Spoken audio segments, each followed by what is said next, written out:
Hello friends, welcome to my channel. आज मैं political science के ऊपर अपनी एक नई वीडियो बना रहा हूं, तो स्टार्ट करते हैं। आज का जो टॉपिक है वो है राष्ट्र निर्माण की चुनौतियां। ये वो टॉपिक है जब भारत 1947 में 200 वर्ष की गुलामी के बाद आजाद हुआ था। तो आजाद होने के साथ ही भारत ने विभाजन झेला। जैसे कि एक हिंदुस्तान नाम का जो देश था वो बाद में आकर हिंदुस्तान और पाकिस्तान पर डिवाइड हो गया। तो उसके बाद आजाद भारत के सामने जो जो चुनौतियां आई वो है सबसे पहले ये जो पूरा चैप्टर है इसमें कौन कौन से मेन मेन टॉपिक्स है मैं उन पर बात करता हूं। सबसे पहले आजाद भारत की चुनौती। सेकंड,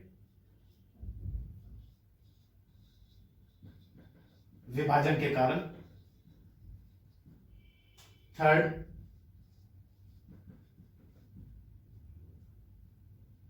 विभाजन की समस्या। फोर्थ, राज्यों का गठन। फिफ्थ, राज्य पुनर्गठन आयोग। और लास्ट, राज्यों का पुनर्गठन। ओके, ये पूरा चैप्टर इन 5 पॉइंट्स पर है। तो सबसे 6 पर। तो सबसे पहले बात करते हैं आजाद भारत की चुनौती। अब जब भारत आजाद हुआ था तो कौन कौन सी चुनौती, क्योंकि भारत के आजाद होने के तुरंत साथ ही भारत और पाकिस्तान नाम के 2 देश बट गए थे, जिसकी वजह से अब भारत के सामने जो चुनौती थी वो क्या क्या थी। सबसे पहली जो चुनौती है वो है एकता एवं अखंडता। दूसरी, लोकतंत्र। और तीसरी जो है वो है समानता पर आधारित विकास। अब हम सबसे पहले बात करते हैं एकता और अखंडता की। तो एकता और अखंडता, जैसे कि भाई भारत आजाद होने से पहले हिंदू मुस्लिम सिख ईसाई सब भाई भाई के नारे के साथ अपने लिए स्वतंत्रता संघर्ष कर रहा था। तो आजाद होने के बाद जब भारत आजाद हुआ तो पाकिस्तान नाम का एक अलग देश बन गया। अब समस्या ये थी कि जो विभाजन हुआ था, जो डिस्ट्रीब्यूट हुआ था, यानी कि जो डिवाइड हुआ था भारत और पाकिस्तान का, वो इस तरीके से हुआ था कि जो सबसे बड़ी समस्या आई वो थी एकता और अखंडता की। क्योंकि पूरी तरीके से मुस्लिम लोग जो थे वो भारत छोड़कर नहीं गए थे। इसके अलावा भारत में हिंदू के अलावा जैन, पारसी, बौद्धिस्ट बहुत सारे लोग रहते थे। अब सबसे आवश्यक हो चुका था कि भाई भारत किस तरीके से अपनी एकता और अखंडता को बरकरार रखेगा, जैसा कि वो पहले से इतिहास से कहता आ रहा था। ये इतिहास में जो चीजें चली आ रही थी। दूसरी चुनौती थी वो थी लोकतंत्र को स्थापना करने की। भाई अब आजाद होने के बाद जबकि भारत का नाम एक हिंदू मतलब भारत एक हिंदू राष्ट्र बन चुका था, तो उस कंडीशन में भारत लोकतंत्र को कैसे स्थापित कर पाएगा। तीसरी जो थी वो थी समानता पर आधारित विकास की। डेट मीन्स ऐसा विकास करना था जिसमें धार्मिक भेदभाव नहीं था, जाति पाति का कोई लेन देन नहीं था, सिर्फ क्या था, समानता पर आधारित। यानी कि जो कल्याण होगा, जो भी समाज के कार्यक्रम किए जाएंगे, अभी जो भी कल्याण कार्यक्रम होंगे, जो भी योजनाएं बनाई जाएंगी, वो अमीर गरीब ऊंच नीच के आधार पर नहीं होगी, बल्कि सब लोगों को एक जैसे बराबर मानने पर आधारित होगी। तो ये 3 चुनौतियां आजाद भारत ने सबसे पहले फेस करी थी। इसके बाद जो सेकंड टॉपिक है वो है विभाजन के कारण। अब भारत और पाकिस्तान का विभाजन हुआ क्यों, यानी कि भारत और पाकिस्तान नाम के 2 देश बने ही क्यों।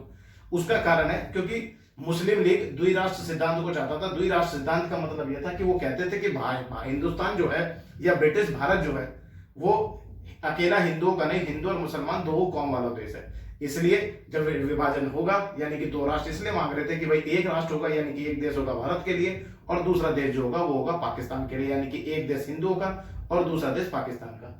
ये कारण था। लेकिन कांग्रेस जो थी वो इस बात को मानने के लिए बिल्कुल तैयार नहीं थी, क्योंकि वो ये चाहते थे कि भाई 2 राष्ट्र ना होकर भारत पूरा जो ब्रिटिश भारत है वो पूरा का पूरा एक हिंदुस्तान रहे।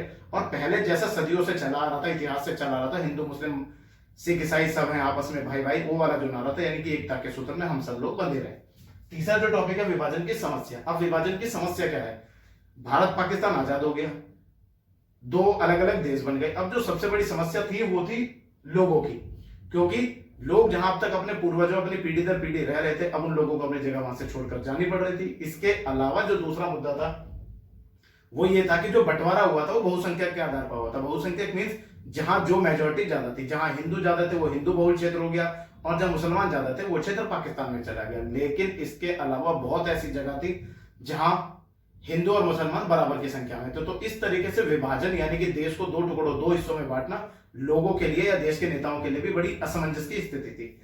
इसका अलावा जो तीसरी सबसे बड़ी समस्या थी वो थी अल्पसंख्यकों की, माइनॉरिटीज की, क्योंकि भाई देश का विभाजन उन्होंने बहुसंख्यक के आधार पर कर दिया। अब जो बेचारे अल्पसंख्यक थे उनको तो यही नहीं पता था कि वो भारत में है या पाकिस्तान में। जो पाकिस्तान में थे वहां भी वो अल्पसंख्यक बनकर रह गए, यानी कि वो भी उनका देश नहीं रहा, चाहे वो हिंदू थे।